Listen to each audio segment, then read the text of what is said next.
I'm here tonight with a tutorial on how to make fabric covered webbing that you would usually use for handles of bags or a carrying strap for bags. So I'm just going to be talking in general terms today. This would apply to lots of different webbing and webbing lengths. So webbing comes in several different widths. I'm currently using 1.5 inch webbing for my carrying strap that I'm going to make. And I cut it to length according to the pattern. I also cut the number of strips that the pattern called for in the width that they called for to cover the webbing strap. So I actually have 2 strips. So the very first thing I need to do to start making the fabric to cover my webbing is I'm going to put it right sides together, matching. I have a little seam allowance on this one, so I'm not including that, but matching the fabric strips right sides together, and I'm going to sew across this short end.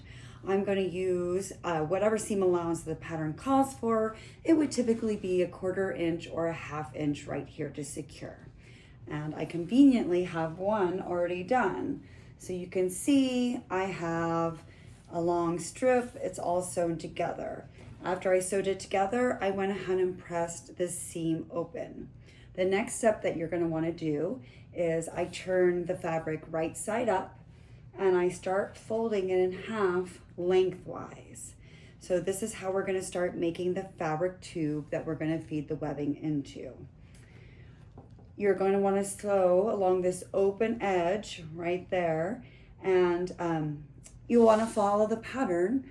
Our pattern calls for a 1/4 inch seam. Now, if you know that you maybe aren't completely accurate with a 1/4 inch seam, or you have a tendency to wander, one thing I thought that maybe you could do is you could try and sew a scant 1/4 inch seam. That maybe would give you a little more room in your fabric tube so that when you're feeding the webbing down through the fabric tube, it'll be a little bit easier. I am going to go sew this and I'll be right back. Hi, I'm back. I have sewn the long seam on both of my fabric strips, and now I have one long fabric tube. So now we have to go about turning it right sides out. So a lot of patterns call for you to iron this long seam open. In my opinion, I think that doesn't necessarily help you in the long run. I have found with straps that I've done that with in the past, that sometimes while you're ironing the seam open, you get some weird creases in your fabric tube, and when you turn it right side out and feed your webbing in, that sometimes the webbing lays funny. So I don't iron. However, you're more than welcome to try and figure out which way you like to do best. You know, try it both ways on different projects and decide what's right for you. So there are 2 main ways that we could turn this fabric tube right side out. The most easiest and tried and true method is using a safety pin. If I were going to use a safety pin to turn this fabric tube right side out, I stick my fingers down in the tube a little bit. I have my safety pin open, and I would say about 1 inch down into the tube, I put the safety pin down just through the one layer, and then about 1/4 inch away from where I went down, I come back up through. I then lock the safety pin, and you can see I'm not real close to the edge. That helps it from possibly ripping out of the end. Then what you would do is just stick the head of the safety pin down in your tube, and you carefully feel the pin in there, and you just push the pin a little bit, and then you start turning the tube on itself. So that is one way, and it will certainly work. You would just keep going, the safety pin will come out the other side, and your tube will be turned.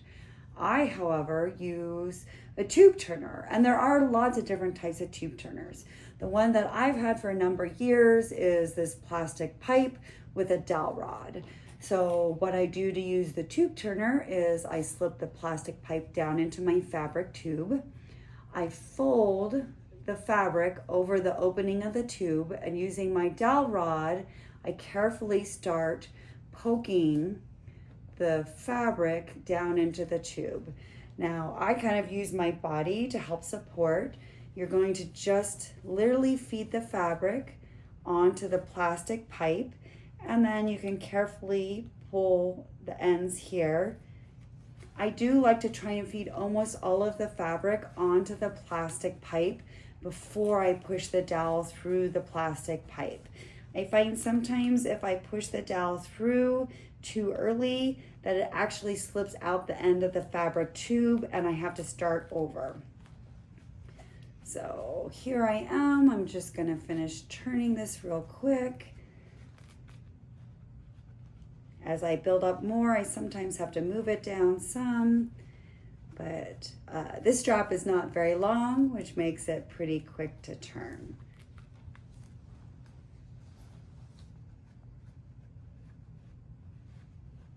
So here is the end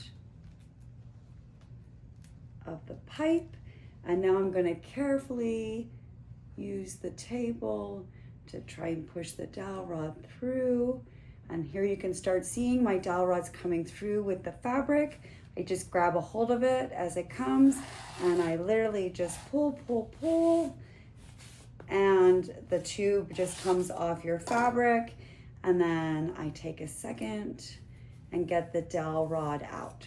So there you go, the whole fabric tube is turned. Now what we need to do is feed the webbing into our fabric tube. And I don't iron it at this point, I do kind of smooth it a little bit.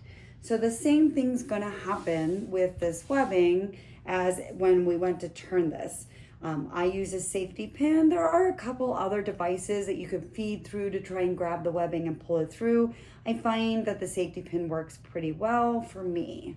So I'm going to do the same thing with this webbing, kind of like what I did with the fabric tube when I was showing you. I stick it in about 3/4 or an inch down into the edge, and then I come back up about a 1/4 inch away from where I went in. I secure the safety pin, and then you are literally just going to take your safety pin and the webbing. Now the first little bit is sometimes difficult because the webbing edges want to catch a lot, and then you just start slowly feeding.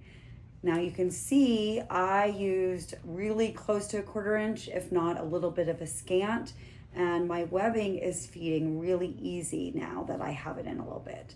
But you'll have to feel for the safety pin, and that will help you move your fabric forward. So you just keep pushing, feeling for that safety pin, and then pull on the fabric.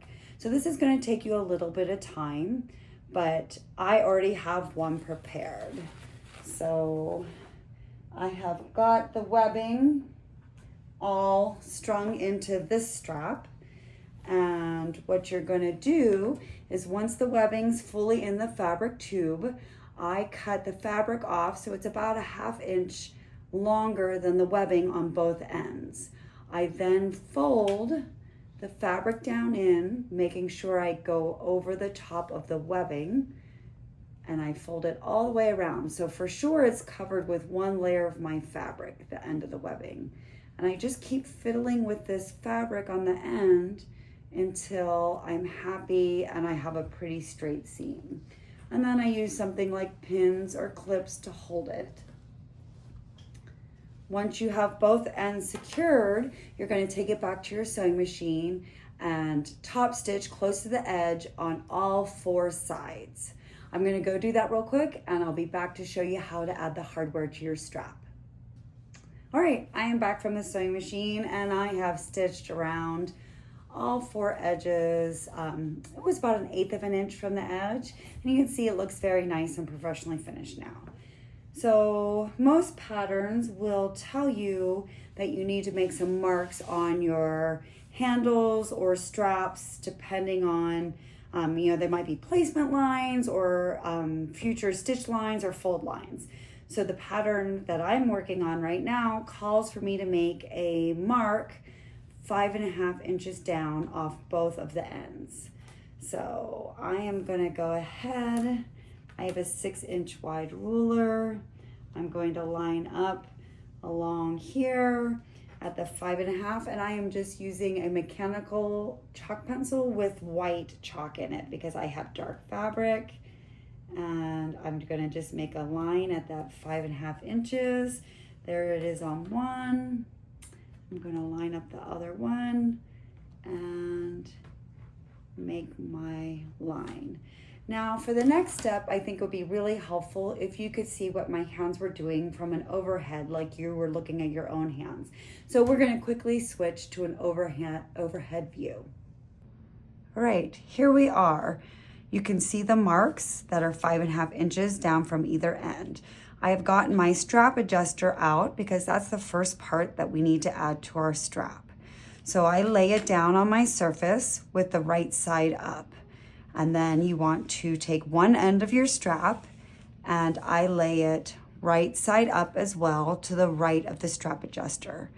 I pick up my strap adjuster with my left hand, the right side of the adjuster is still facing up, and I feed the strap up through the right side and down through the left side of the adjuster.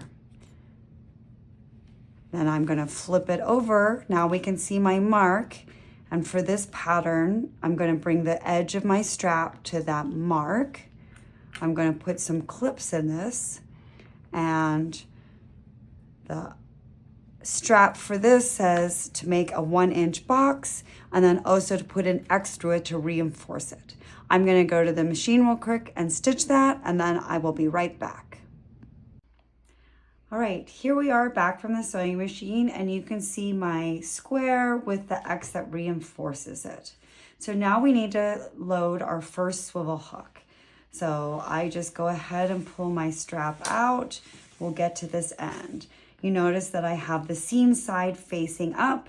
So when I load this swivel hook on, I'm going to have the hook facing the non-seam side, or the nice side of the strap, and the little anchor there will be on the seam side.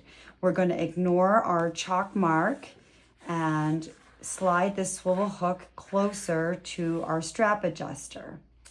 We're going to take our end, and now doing the opposite as we did the first time, I'm going to hold the strap adjuster in my right hand, and I'm going to take the strap right side up, making sure it's not twisted. I'm going to take it up the left side, and then I'm going to feed it down the right side. It should be a little bit harder at this point because we have that other piece of the fabric webbing in there. And then you can just pull, pull, pull. Oh, that wasn't so easy, was it? You might want to feed it like this until we're completely put together. All right, so now we need to put our last swivel hook on. I flip the strap over so that the seam side is up and I can see my mark. Once again, when I put the swivel hook on, I want to make sure the hook side is facing the right side of the strap.